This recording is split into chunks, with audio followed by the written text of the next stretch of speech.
What up, WINBUSH here, and make sure you put that video in full screen mode because today we're going to be taking a look at how we can get God rays using Raytraced Shadows. Now I'll split this video into two parts just so beginners can see exactly how I set my scene up. So the first part here, I'm going to have a blank slate. I'm going to set my scene up, and then the second half I'll show you how to do the Raytraced Shadows. So if you're already a pro, you can use the chapters down below and skip right ahead. So to get started, I'm using the latest version, Unreal Engine 5.5, but I believe this works in 5.3 and 5.4 as well. So I'm going to get started by coming over here on the right hand side under my outliner, and I'm going to select everything except for my floor, and I'm just going to delete everything. So now we have a blank slate, and we're just going to create everything from scratch. So next thing I'm going to do is come down here to my content drawer in the lower left hand corner. I'm going to left click on this, and then I'm just going to dock it into my scene. So now we always have it down here. So now I'm going to come down here in my content browser. I'm going to right click, and I'm just going to make a material for the floor. So we can actually just name this one floor. I'm going to double click on this material, and now inside of my material graph, I'm going to make the base color just white. Click OK. And then for my specular, actually my roughness, I'm going to bring it up to 1 because we don't need a shiny floor, just something to have some shadows cast onto. So once you have that all set up there, again, I just made it white with the roughness of 1. I'm going to click on save, exit this out, and now I'm just going to click and drag it onto my floor, which we can't see because everything is turned dark because there's no lights. But if I click on my floor, look over here inside my materials, you can see we have our floor material. So now that we have our floor set up, I'm just going to make it a little bit larger. Come over here under details, and let's just make this 10. And then I'm just going to come and add a light. So up here in the top left hand corner where it says quickly add the project, I'm going to left click on this, and then I'm going to come down here to lights, and let's just add a spotlight. So I'm going to add a spotlight, and we automatically start seeing it shine on the ground. Now what I like to do is come over here to location. I'll zero everything out so we're in the exact center of our scene, and then I'll just start to move it up. So the next thing we want to do now is add a shape. And normally what you would do is come up here in the top left hand corner where it says quickly add the project. And most people will just add a shape from here. Like I would usually click on sphere just to give us something to cast a shadow. But I noticed whenever I use this sphere here, my shadow is completely jagged. So the way I'm going to do it is come over here to selection mode. I'm going to come down here to modeling, and then I'm going to add a sphere from here. So I'm going to left click on this. And then right here where we have subdivisions, instead of 16, I'm just going to crank it all the way up to 100 because it's just for a demo purpose. But I noticed the more subdivisions you have and the more spherical your sphere is, the better shadow you're going to get. So I'm just going to place this into the center of my scene like so, and then click on accept. So now we have a really round sphere in the middle of our scene here.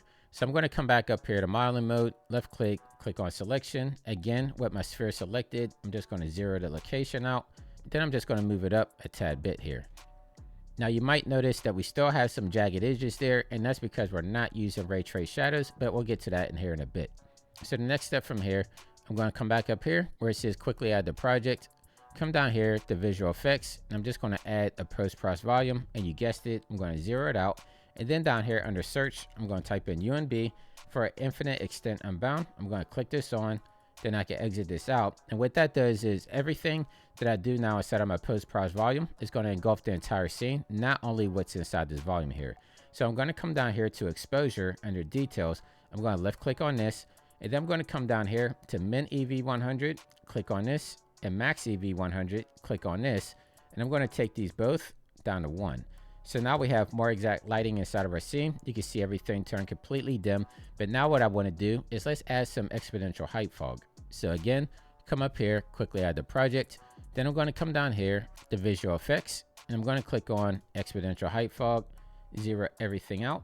And then I'm going to scroll down here inside of my details panel all the way until we come to volumetric fog. So I want to turn this on, and then I'm going to scroll all the way back to the top here where we have fog density.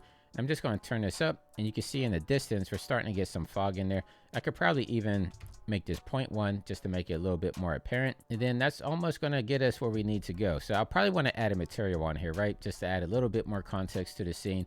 So I'm going to come up here, and I'm actually going to use Quixel Bridge. We don't like fab here, right? So we're just going to use Quixel Bridge to add our materials in.